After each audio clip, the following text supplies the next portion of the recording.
Selamat sore semuanya, masih di channel Dunia Filsafat. Hari ini kita akan masih berbicara mengenai filsafat manusia.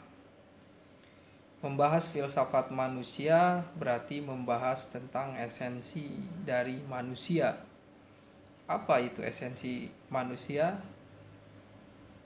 Katakanlah esensinya adalah kesadaran. Kesadaran terhadap apa?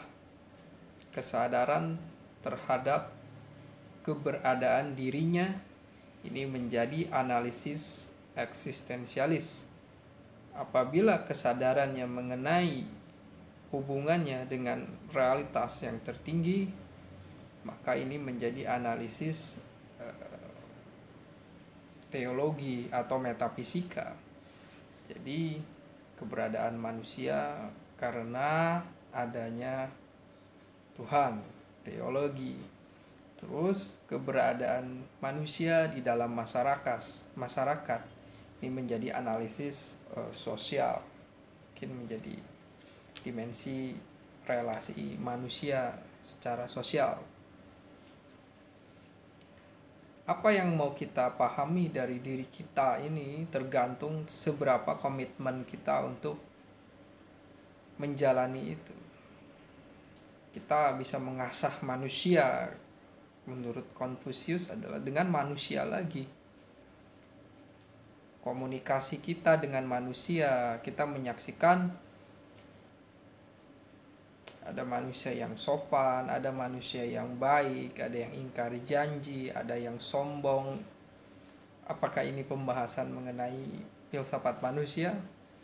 Tentu ini persoalan mengenai akhlak. Akhlak juga menjadi suatu bagian yang dicermati oleh manusia, filsafat manusia. Ini kalau dipertanyakan lagi apa itu parameter sesuatu itu dianggap berakhlak dan tidak berakhlak. Kalau rujukannya agama, dalil teks itu menjadi ilmu akhlak mungkin ya. Tapi kalau rujukannya mengenai pertanyaan apakah akhlak ini baik itu berdasarkan rasio, apakah akhlak ini berdasarkan suatu prinsip universal, ini maka persoalan filosofis.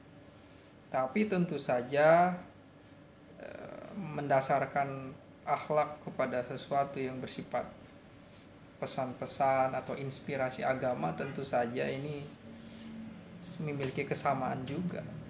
Karena ajaran agama tentu saja memiliki dimensi filosofis, bahkan bisa melampaui dimensi filosofis. Karena berbicara mengenai suatu kebaikan yang berdimensi belas kasih dan efeknya adalah surga neraka atau efeknya adalah disayangi oleh Tuhan, itu kan melampaui dimensi rasionalitas kita.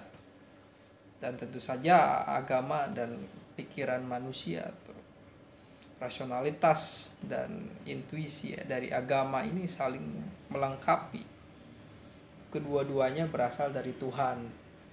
Jadi pondasi dari kita berakhlak itu adalah karena landasan rasionalitas dan intuisi aspirasi dari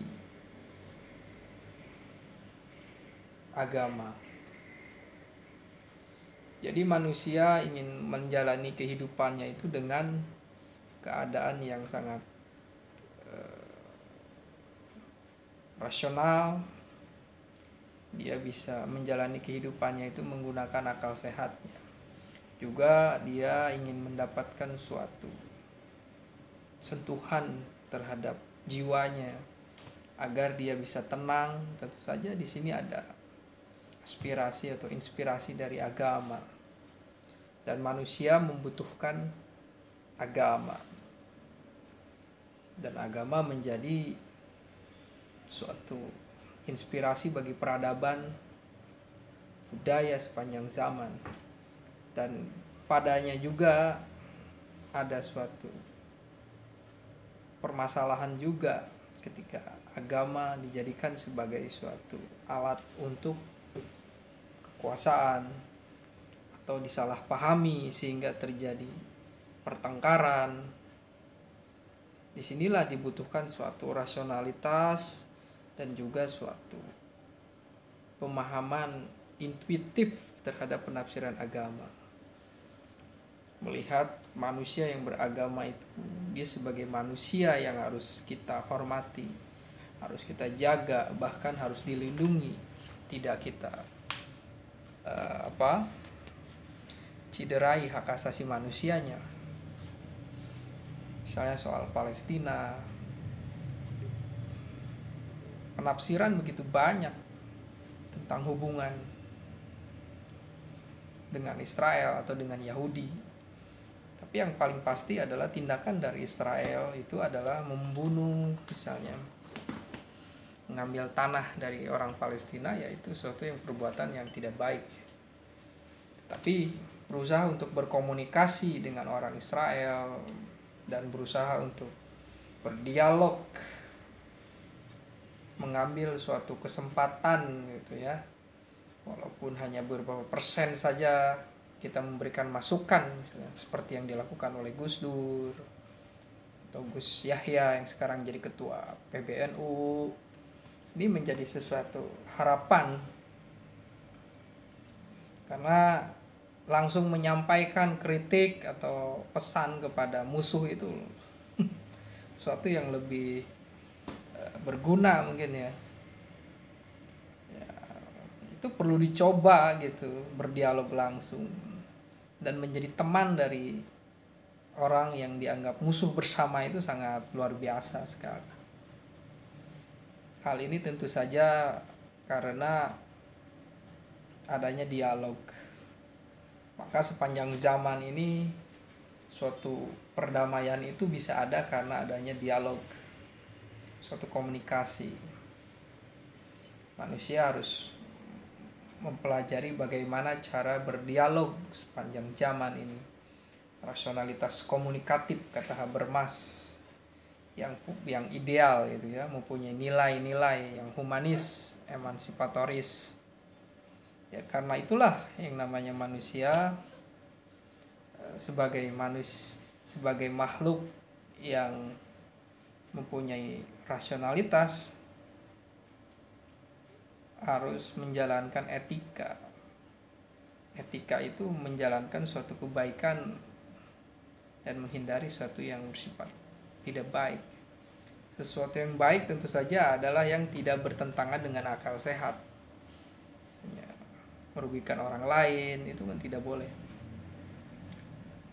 Maka pemikiran manusia tentang dirinya sendiri perlu mendialogkan dengan manusia yang lainnya. Tidak bisa kita ingin memahami tentang diri kita sendiri dengan hanya berpikir sendiri, itu solipsisme itu namanya, atau subjektif mungkin ya.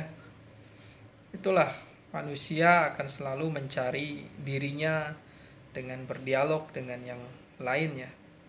Bahkan manusia harus berdialog dengan Tuhan sana. Tapi lalu apa efeknya ketika manusia dia rajin berdialog? Ya tentu saja dia akan mendapatkan wawasan. Dia akan mendapatkan perspektif tentang apa? Tentang manusia itu.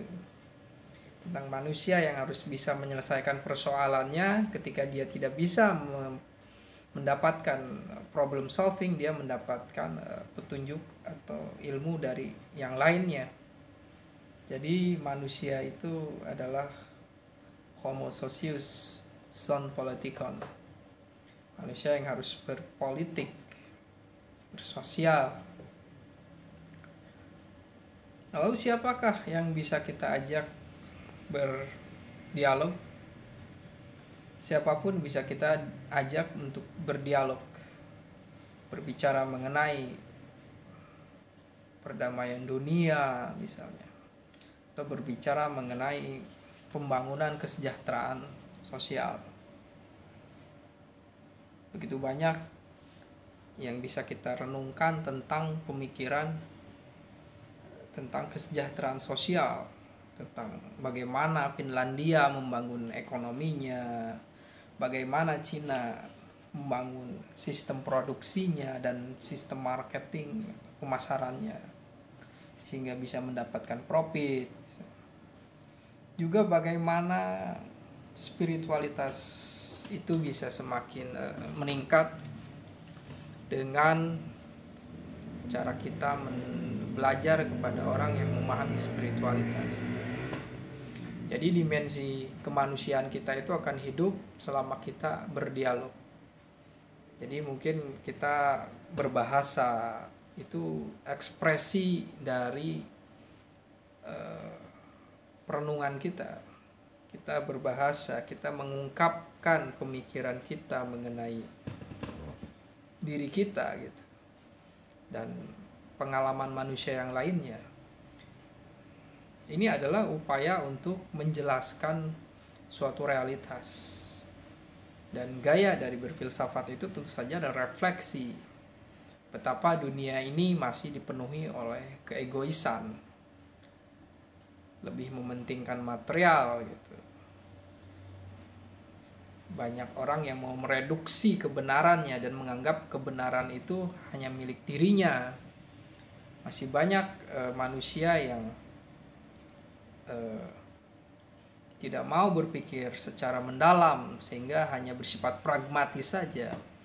Saya pikir segala persoalan mengenai kedangkalan dalam penafsiran agama, di dalam kegagalan dalam menata kesejahteraan itu karena diakibatkan oleh pemikiran yang dangkal, pragmatisme. Karena ingin cepat-cepat selesai, ingin selesai mendapatkan keuntungan, karena ingin selesai repotnya, itulah yang menyebabkan membangun sistem masyarakat menjadi gagal karena hanya memikirkan tentang pragmatisme saja. Pragmatisme ini tentu saja apakah untuk dirinya saja dan bahayanya untuk dirinya sendiri gitu. Kita memusuhi orang lain juga demi suatu pragmatisme untuk diri kita sendiri, bukan untuk kepentingan bersama. Jadi keegoisan itulah yang menyebabkan pertempuran, perang dunia, kesenjangan sosial, bahkan fitnah-fitnah terjadi karena untuk mendominasi, untuk mengambil suatu otoritas, ingin didukung dan merendahkan yang lain gitu. Lalu dasarnya apa gitu manusia melakukan hal semua itu? Apakah ini sudah menjadi fitrah manusia bahwa manusia melakukan tindakan kezaliman seperti itu, makar itu ya, tindakan yang bersifat merusak? Tentu ini adalah karena ego, keegoisan diri. Sehingga Iqbal memang menyatakan bahwa filsafat diri atau mengendalikan diri dan mengisi diri dengan nilai-nilai atau pemikiran yang ideal, spiritual ini sangat penting. Jadi adalah basisnya ada pada diri. Mengapa kita bisa mempertanyakan mengapa ada manusia yang rela mengorbankan orang lain untuk kepentingan dirinya? Ada orang yang mengorbankan orang lain untuk menutupi kesalahan dirinya. Ini demi suatu kepentingan. Bahkan perang dunia itu karena eksploitasi ego. Bahkan ingin memonopoli kebenaran di dalam agama, di dalam tafsiran budaya itu karena ego gitu, karena ego dirinya. Jadi dimensi intuisi manusia yang bersifat batin ini juga mempengaruhi rasionalitas.